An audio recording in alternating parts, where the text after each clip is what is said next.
Good morning everybody. आज आपसे एक कॉन्सेप्ट डिस्कस करूँगा जो है graph between stopping potential and 1/λ। तो मान लीजिए किसी मेटल की सरफेस पे हमने फोटॉन्स को इंसिडेंट किया और किसी पार्टिकुलर मेटल के लिए किसी पार्टिकुलर लाइट के कोरस्पॉन्डिंग जो स्टॉपिंग पोटेंशियल है मान लीजिए Vs आया। तो हम देखेंगे कि किस तरीके से ये लैम्डा पे 1/λ पे डिपेंड करता है। तो यहाँ से इक्वेशन स्टार्ट होती है, ये आइंस्टाइन का equation kmax is equal to h nu minus phi naught. kmax को EVS लिख सकते हैं hc/λ माइनस फाई नोट। यहाँ से आप सॉल्व करेंगे तो VS आ जाएगा hc/Aλ minus phi naught by E। Standard equation से कंपेयर करें y is equal to mx plus c, तो m का वैल्यू यहाँ से hc/E आ जाएगा जो कि tan थीटा के इक्वल होता है, और c यहाँ से minus of phi naught by E आ जाएगा।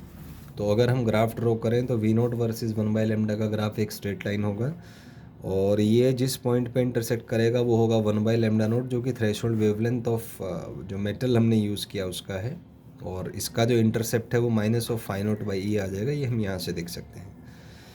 एक क्वेश्चन इस पर डिस्कस करूँगा। मान लीजिए दो मेटल्स आपको दिए हुए हैं, तो ये VS वर्सेस 1/λ का ग्राफ दिया हुआ है। तो यहाँ से हम देख सकते हैं कि थीटा जो है ये कांस्टेंट है, hc/E है, तो इसमें कहीं भी वेवलेंथ या फ्रीक्वेंसी यूज़ नहीं होता है, तो ये कांस्टेंट है। तो इस वाले क्वेश्चन में अगर हम थीटा ए और थीटा बी में वेरिएशन देखें तो थीटा ए और थीटा बी दोनों इक्वल होंगे, जबकि अगर ग्राफ का इंटरसेप्ट देखें तो ये जो बी वाला ग्राफ का इंटरसेप्ट है ये ए वाले ग्राफ का इंटरसेप्ट से ज़्यादा है। अब जिसका इंटरसेप्ट ज़्यादा होगा उसका वर्क फंक्शन ज़्यादा है, और वर्क फंक्शन क्योंकि थ्रेशोल्ड फ्रीक्वेंसी के डायरेक्टली प्रोपोर्शनल है, तो जिसका वर्क फंक्शन ज़्यादा उसका थ्रेशोल्ड फ्रीक्वेंसी भी ज़्यादा होगा।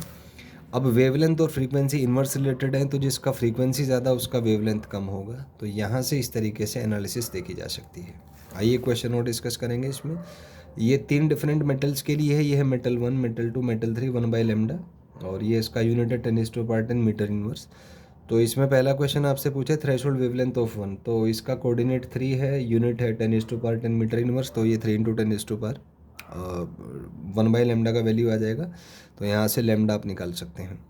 सिमिलरली 2 के लिए भी आप कैलकुलेट कर सकते हैं, तो 1/λ विल बी 4 × 10⁻10, तो यहाँ से आपका लैम्डा आ जाएगा।